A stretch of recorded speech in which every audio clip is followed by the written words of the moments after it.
Hello, this is Dr. Bowlby from Dr. Bowlbyville, in the midst of the coronavirus thing.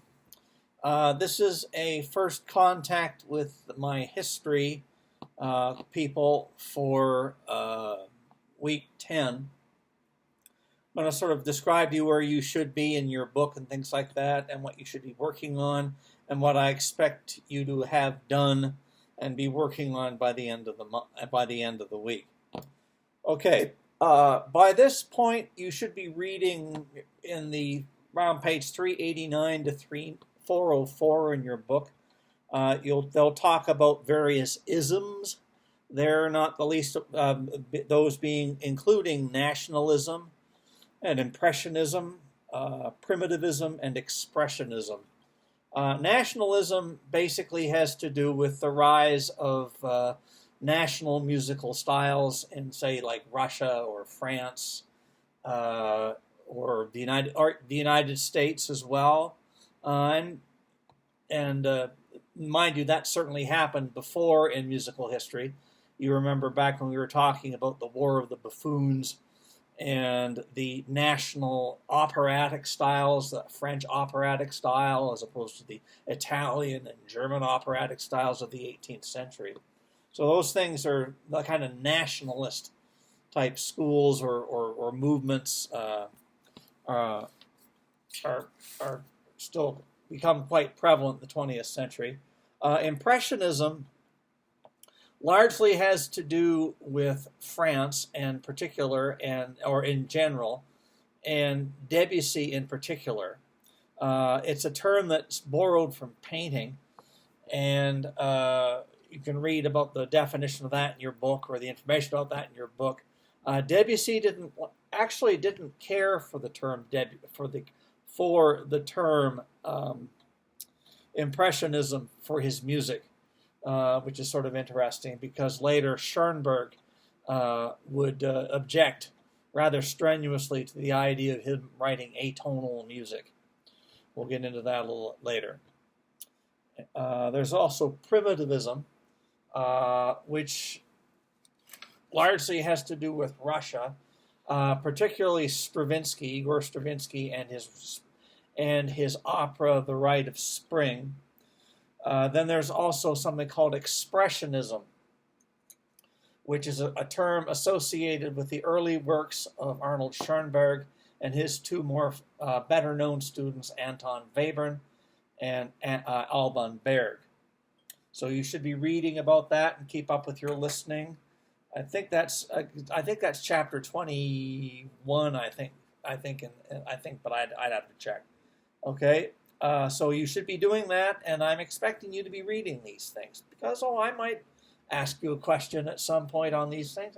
I'd like an at least reasonably intelligent answer from you on various issues from the book. Okay, you should be preparing to give and send copies. And send copies of your oral report to me, your second big project. What I'd like you to do is to contact me as soon as possible so that we can set up a time so that you and I can have a conversation via the interwebs or whatever, and I'd like to get that recorded and put up on to the Blackboard site so the other person can listen to it and learn from it. I also want you, and I need you, to send me a copy of the outline that you'll use for the second project report. I want those done, and those should be ready to go, really by Monday of next week. Okay, and you should also be starting to think about your third big project, and I'll talk a little bit more about that in a few minutes. Okay, you should have also, by 5 p.m. on this Friday, you should have taken the listening midterm, and sent me your answers to my Lewis email account. So please do that if you haven't already. Take it, write your answers down, and get them to me at my Lewis email account. Let's see. Okay, all right. So so let me talk a little bit about the third big project that I want you to do for me. Basically, as I have said throughout the class, that one of the things that I'm trying to get you guys to do while taking this particular course with me is to come up with projects that you don't necessarily finish. You start significantly and make significant progress on for me, but you don't necessarily have to finish them, per se, like wrap them up in a nice tight little bow. Because I'm kind of hoping that some of these things will lead you into things that you could pursue after you've left Lewis. Because I think too many of our students going through music think to themselves, music, I can never do anything with that once I graduate. And that simply isn't true. That's simply not true. Anybody who tells you that is telling you a big fat, fib. It may take work, and it may take effort, and it may take a lot of originality and persistence, but you can move forward after Lewis in music. Yes, you can. Yes, you can. Get that out of your head. You think you can't go on after Lewis, after your Lewis years are over in music, then you are just dead wrong. And you're just not looking hard enough. Okay? All right. Let's see.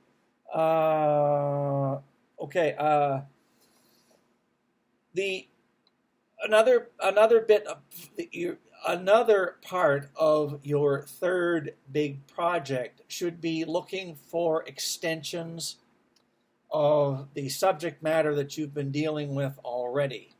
Quentin, you've been dealing with improvisation from about 1750 roughly to into the present. I want you to continue that, and I've got a couple of suggestions as to where you can start to look. And what things to listen to. And Jack, I want you to explore thoroughly, to begin to explore thoroughly the repertoire for the Horne Trio in the 20th century. Not at least the Ligeti Horne Trio, at least that, preferably one or two more that you're sort of looking at, right? And these things as extensions of things that had begun earlier in musical history. Say, for instance, in the 19th century, the ensemble of the Horne Trio gradually developed from initial Horne Trio pieces that were originally arrangements by Mozart of other pieces of his, to the decision to actually write for the horn and the violin and the piano as an ensemble. Not only the natural horn, but also the horn with valves.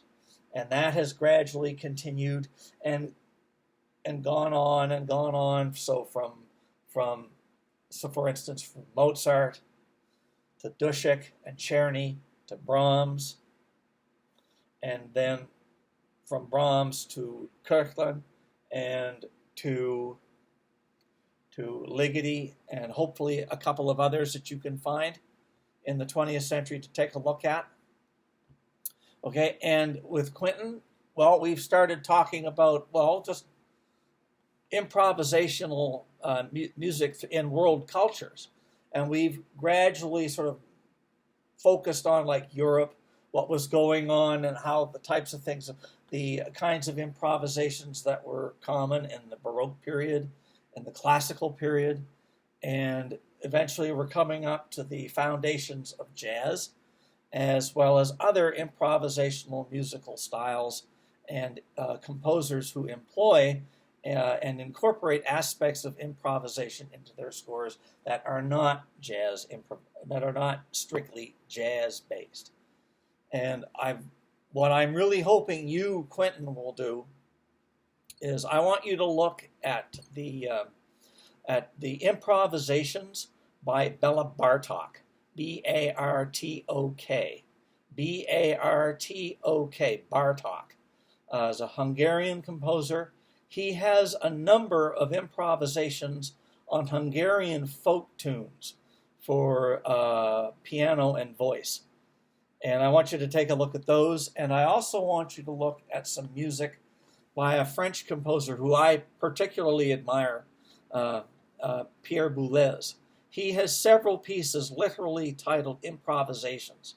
Improvisation sur Mallarmé, or Improvisations on Mallarmé's Poetry. And there are at least 3 of those. So that's Boulez, Boulez, Improvisations, right? Look for those, okay? And I want you to start digging around in those. Have a look, have a listen, see what you find. Do everything you can to get scores for yourselves. If worse comes to worse, borrow them by way of interlibrary loan, by your hometown library. That's an easy way to do things. And also remember that be thinking about, now what else can I do after? What else can I do after I leave Lewis to keep myself active as a musician? Be thinking possibly of contacting people that you've heard of and are interested in, particularly Quentin, Morgan Powell, my former teacher at the University of Illinois. Although the coronavirus has sort of put a little bit of a damper on his ability, the ability for him to talk to you now, I know that he would still be very interested in the conversation with you. And Jack, figure out the names of 2 or 3 horn players, 2 or 3 horn players that you would like to form a at least nodding acquaintance relation with. Maybe you're thinking about going on to graduate school in horn performance or whatever. Well, now is the time to start sort of casting around for people that you think you might be interested in to go and study with. And that's literally just call them up and say, hey, my name is Jack Gordon. I'm a horn player. I'm coming out. Can we get together and chat? Or can we at least talk on the phone or by way of the interwebs? Right? Because I am convinced you two particularly, you guys particularly, you Quentin and you Jack, I think have real potential to go on in music after Lewis. And I'm really hoping that will happen for you.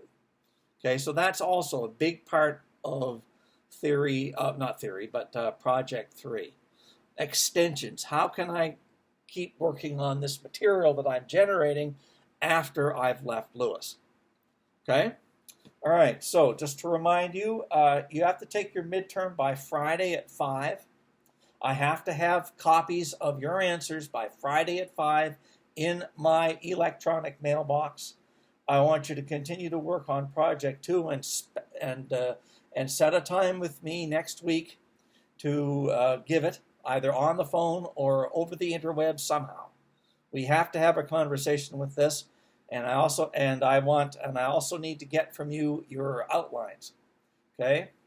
And Friday, and also begin work on Project 3, okay? I know that's a lot, but I think you guys are working really hard and really well, and just keep going, and I'll be fascinated to see what you come up with, okay? All right. Hope you're both well. I need to hear from you soon, and your families are well. I need to hear from you soon, and we'll talk to you in due course. I need to hear from you soon.